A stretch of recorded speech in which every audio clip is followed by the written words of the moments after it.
And obviously Ed would have loved to have been here this evening, but unable to be for that reason.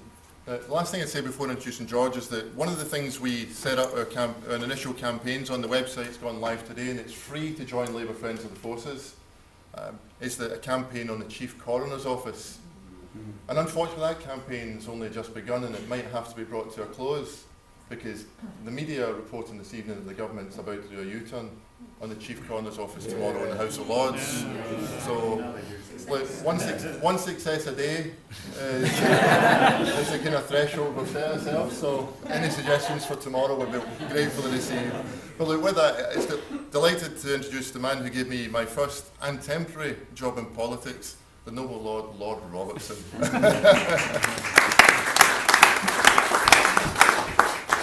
See where I started off there. Anyway, it's a great sort of evening to launch this organisation, and in a way, it's a sort of it's quite right and proper that we should be doing this and embracing the people who are out there and working so hard on the country's behalf. You know, there's quite a lot of emotion about conflict at the present moment. You know, we are at war. This country is at war. It's at war with a pretty deadly enemy, and we saw what that enemy could do and has done in the past. I don't think that we, in any way as a country, fully recognise what the objectives are that we are sending all these young people into harm's way to do.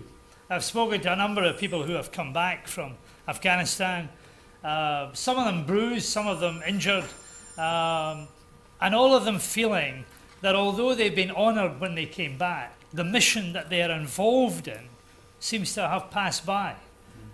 They personally are recognised as being heroes. They are people who are sort of feted.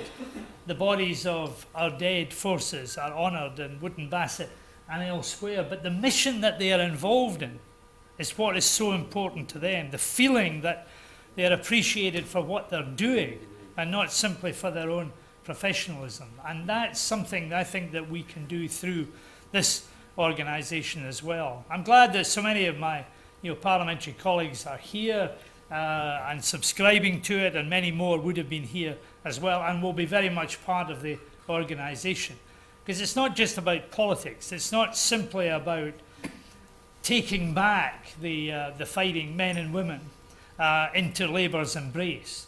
That's one of the objectives, but it's much broader than that, and it's recognising the contribution that is made by our armed forces in society and making sure that they are treated with dignity and with justice, not only when they're in war, but also when they're in peace and when they're with their families as well. And that welfare issue is very important. And Des Brown, who was Secretary of State not long after me, put together a huge package of personnel policies that I think mark us out for being the real friends of the armed forces. And Des did a magnificent job in persuading the Treasury, from which department he had come, remember, to cough up the money for enhanced benefits for our armed forces as well. And I think we deserve some recognition for that. But it's also what they deserved and what they should have had. And it means an ongoing commitment to our armed forces as well, too.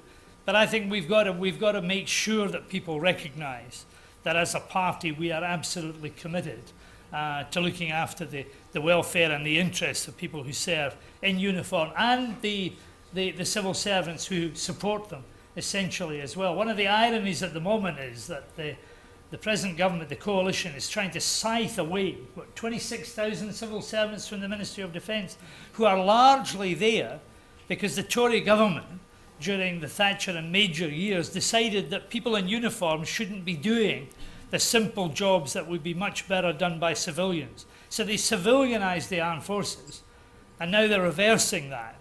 So people in uniform will have to start doing a lot of these jobs that are not really part and parcel of their job as well. And we've got an obligation to point out that sort of thing to them as well.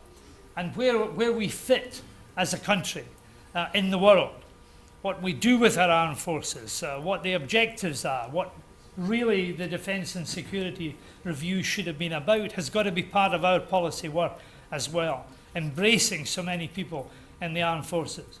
It's a brand new tradition, the idea that people in the armed forces can join a political party. But I've met people, I met one naval officer who said, not only do I want to be part of your organisation, I want to be a parliamentary candidate. I want to stand in a naval constituency, he said, because I've got something to say to these people, and I've got a lot of friends like me as well. So in 1997, we swept the defence constituencies of this country. For the very first time, when Alison here and in Plymouth and in Portsmouth and in Aldershot and all of the garrison towns, Labour made an impression because they were fed up with the way they'd been treated over the years before. So we want to bring them back in to make the policy, to think through the strategy and to become very much part of our family as well. That will be electorally good for us, but more fundamentally, it will be good for our country as well.